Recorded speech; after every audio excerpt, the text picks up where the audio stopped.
קודם כל אני מסכים ערן, אני חושב כמעט בכל מילה, ואני אנסה לגעת בזה בזווית קצת אחרת, כי אני מגיע לא מתחום האינטראקטיב, אני מגיע גם מהתקשורת המסורתית, אני בוגר גם גלי צה"ל וגם הארץ, וב8 שנים האחרונות מנכ"ל משותף ובעלים של חברה בשם ספין מעצבי דעת קהל, שעוסקת בתחום של ייעוץ אסטרטגי, גם בתחום הפוליטי, גם בתחום העסקי, ואנחנו בעצם נוגעים באותו נושא שהוא נושא האינטראקטיב, נושא האינטרנט בעצם מזווית קצת שונה. מהזווית אפשר לקרוא לה זווית המסורתית, של תקשורת מסורתית, ייעוץ אסטרטגי מסורתי, קמפיינים מסורתיים. ואני חייב להגיד, דווקא כמי שבא מהזווית הזו, שבעיניי, דווקא כמי שבא מפה, לא רק שלאינטרנט יש משמעות אדירה, בעיניי הוא עדיין במובן הזה בחיתוליו בישראל, ועוד לא קרוב אפילו להגיע לידי מיצוי יכולות שלו.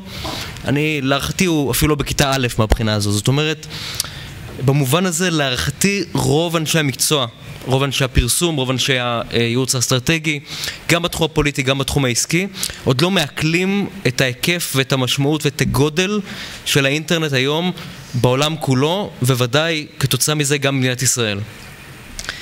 ואני חייב להגיד שכשאני מסתכל על קמפיינים פוליטיים, אני מסתכל על הזווית שמנה ניגשים בדרך כלל רוב הלקוחות, או ניגשים רוב היועצים האסטרטגיים, או ניגשים רוב אנשי הפרסום, מסתכלים על האינטרנט כעוד נישה נוספת. נישה שאגב תופסת משמעות, הולכת וגדלה, מקצים לו תקציבים, בניגוד למה שקרה לפני 4 או 10 שנים, כל מועמד היום מבין שחייב להיות לו אתר, הוא מקצה תקציבים, הוא מפרסם פרסומים, אבל זה לא מספיק. כיוון שאני טוען שהאינטרנט עד היום נתפס עדיין ברוב הקמפיינים כמין סוג של בן חורג.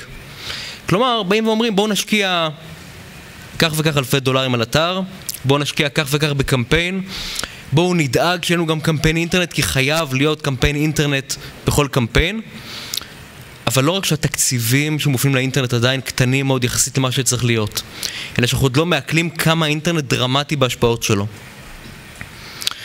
ואני טוען שהאינטרנט מייצר שינוי לא רק במובן הזה שצריכים להשקיע בקמפיין אינטרנטי. האינטרנט הופך את כל עולם התקשורת הישן, את כל עולם הפרסום הישן, ללא רלוונטי כמעט לחלוטין. הוא בעצם מייצר מהפכה אדירה בכל הדרך שבה צריך להתנהל גם בתחום התקשורתי, גם בתחום הפרסומי. וזה נדמה לי מתחבר להרבה מאוד דברים שערן הציג. אנשים חושבים אחרת, אנשים פועלים אחרת, אנשים צורכים מידע אחרת, אנשים צריכים לפרסם אחרת, כי אנחנו פונים באמת לקהל צרכני שונה לחלוטין. ואני חייב לומר, בהיבט הזה, כשמי שמסתכל על רוב המערכת הזו, ואני פגשתי בשנים האחרונות לא מעט מועמדים, גם בתחום הארצי, גם בתחום מוניציפלי, אגב, גם בתחום העסקי, גם בתחום הציבורי, ואני אביא יותר מאוחר כמה דוגמאות כאלה אחרות.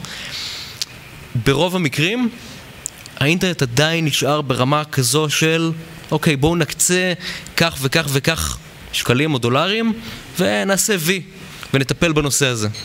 זו שגיאה עמוקה, כי הסיפור הזה, להערכתי כל עולם הפרסום והתקשורת כפי שהכרנו אותו, הולך ונעלם. אגב, אלברט איינשטיין אמר פעם, שמי שמסתכל על אנשים רוקדים ולא שומע את המוזיקה, מסתכל עליהם כאנשים משוגעים. זה בדיוק אותו דבר. ואת רוב העולם הזה, של הפרסום והתקשורת, שאגב, צמח לפני כך וכך וכך שנים, רוב האנשים שנמצאים היום בתחום הפרסום והתקשורת, חלק גדול מהמועמדים צמחו בעצם בדור שלמעשה לא הכיר את האינטרנט. ומתקשים מאוד להקל את האינטרנט שמייצר מהפכה אדירה, אגב לא רק אצל הצעירים שהם גדלים על האינטרנט, אלא גם בדורות הקודמים. הוא מייצר מהפכה אדירה בכל הדרך שבה צורכים מידע, אגב גם בתחום המסחרי, גם בתחום הפוליטי.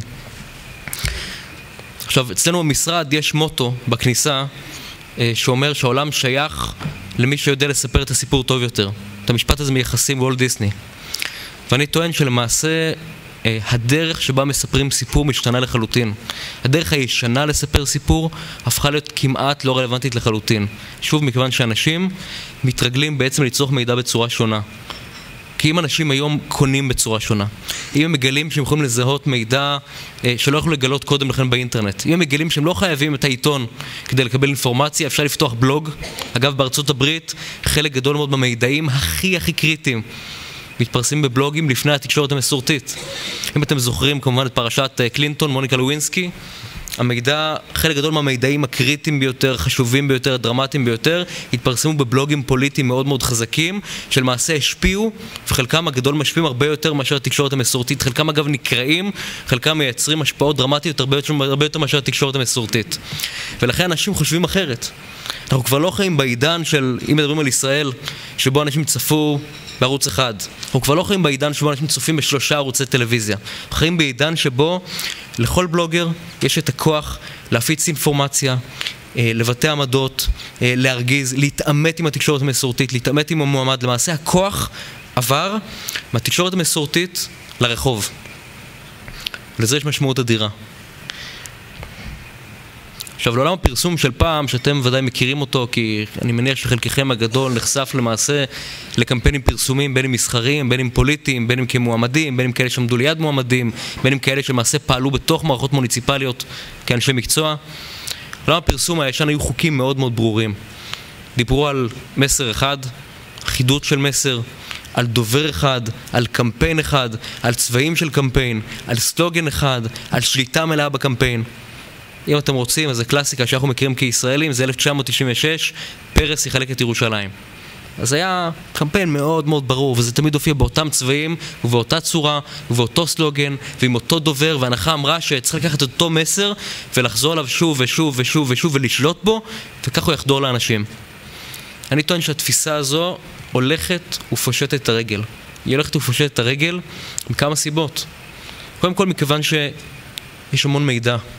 אין לנו יכולת לשלוט במידע, הוא מסתובב באופן חופשי כמעט לחלוטין באינטרנט, והוא יוצא בין אם אנחנו רוצים או לא רוצים. שנית, מכיוון שהקהל נעשה מאוד ציני. הקהל כבר מבין את עולם הפרסום המסורתי, הוא מבין שככה זה עובד. הוא מסתכל במודעה, הוא מבין שזה קמפיין, הוא מזהה את הצבעים, הוא מזהה את הסלוגן, ואגב, לא שזה לא עובד, זה עוד עובד. אבל ככל הציבור הצרכני, ואני מדבר כרגע בעיקר על התחום הפוליטי, מזהה את אותו קמפיין ומזהה שהוא מאורגן ומתוזמן ומופעל מלמעלה, הוא מאמין לו פחות. ואגב, יש מחקרים שעוד היו לפני עידן האינטרנט שדיברו על הכוח של יחסי הציבור. למה יחסי הציבור נתפסו כהרבה יותר חזקים? כי יחסו להם אמינות הרבה יותר גבוהה מאשר הנושא של פרסום. כי אמרו, אם זה מופיע בעיתון, אם זה עבר את הסינון העיתונאי, זה כנראה הרבה יותר אמין מאשר קמפיין פרסומי קנוי. לכן האמירה שלפני כמה שנים אמרה שלמעשה מי שמוביל קמפיין זה מי שמסוגל לשלוט בכותרות של העיתונים, לא בהכרח מי שמסוגל לקנות שטחי פרסום ולפרסם שמה שהוא רוצה לומר. אבל מה שקורה היום זה מהפך חדש. זה מהפך שבו למעשה מה שחשוב זה לא רק מה אני מפרסם באופן קנוי, לא רק איך נראות כותרות העיתונים, אלא איזה טרנד או איזה מידע אני מסוגל להפיץ באינטרנט בכלים שלמעשה מזהים איזה מידע אני יכול להפיץ באינטרנט, באיזה צורה אני יכול להפיץ אותו ואיך אני מדבר עם אנשים. ואני חייב לומר לכם כמי שעוסק בנושא הזה שהשינוי הזה מייצר קודם כל המון קשיים, כיוון שהקהל שהוא הרבה יותר מתוחכם. לא פשוט היום לעלות קמפיין ולהניח שהקהל מאמין לו באופן אוטומטי. לא פשוט להתמודד עם מצב שבו כל מידע מופיע באינטרנט לפעמים תוך דקות, לפעמים תוך שעות, ויכול להיות מידע מאוד מאוד רגיש. אגב, אני אתן לכם דוגמה שהיא דוגמה עוד יותר רגישה. אני אפילו לא מדבר על מידע פוליטי. צה"ל במלחמה האחרונה התמודד עם מציאות שבה למעשה המידעים הכי בעייתיים, הכי רגישים, הופיעו באינטרנט בטווחים של לפעמים דקות מעטות מאוד.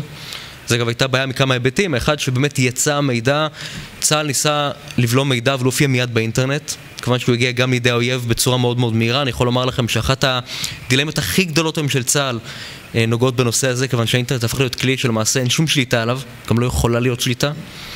שנית, אם ניקח דוגמה לא של קמפיין פוליטי, אבל בהחלט קמפיין שעושה שימוש בכלים פוליטיים.